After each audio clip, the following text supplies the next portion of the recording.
I-solve muna natin ang problem natin. 'Di ba may mga maliliit tayong problema, stress na stress tayo everyday. Ano ba talagang pinanggagalingan niyan? Baka ang pinanggagalingan niyan, hindi mo naso-solve.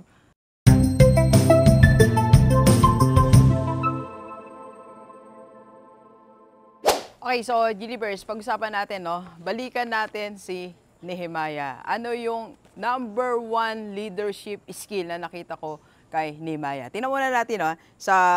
Bukas natin sa Book of Nehemiah, chapter 7, verse 4 po. Now the city was large and spacious, but there were few people in it, and the houses had not yet been rebuilt.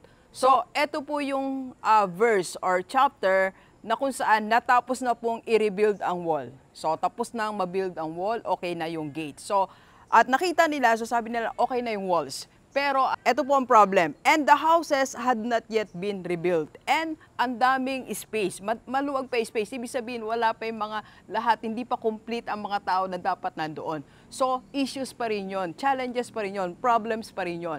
Pero, tingnan natin, ano ba yung unang sinolve ni Nehemiah? Nung naandun po siya, hindi niya na muna siya nag-build ng mga bahay-bahay. Hindi muna siya nag-check ng attendance. Ang ginawa niya, ni-rebuild niya muna ang walls of Jerusalem. So, ang skill po na ginawa ni Nehemiah is solving the biggest problem first. Kaya sa atin po lahat na mga leaders or as a person, solve mo muna ang biggest problem mo. What is your biggest problem? Okay? So, simulan natin. Tatlong bagay. First, personal. Ano ba talaga yung biggest problem natin? As a person, as a human being, ano talagang problem mo? I-solve muna natin ang problem natin. Di ba may mga maliliit tayong problema, stress na stress tayo everyday. Ano ba talagang pinanggagalingan yan? Baka ang pinanggagalingan yan, hindi mo nasosolve. Kaya lagi kang may kaaway, lagi mainit ang ulo mo, baka hindi naman yan talaga yung problem. Kasi merong pinanggagalingan, may biggest problem na ini-ignore mo. Baka mamaya may ginagawa kang mali, di ba? Baka meron tayong malaking kasalanan na inililihim na ginagawa natin. Kaya kapus-kapus ka sa pera. Like ko nga po sinasabi, ang kasalanan ay magastos.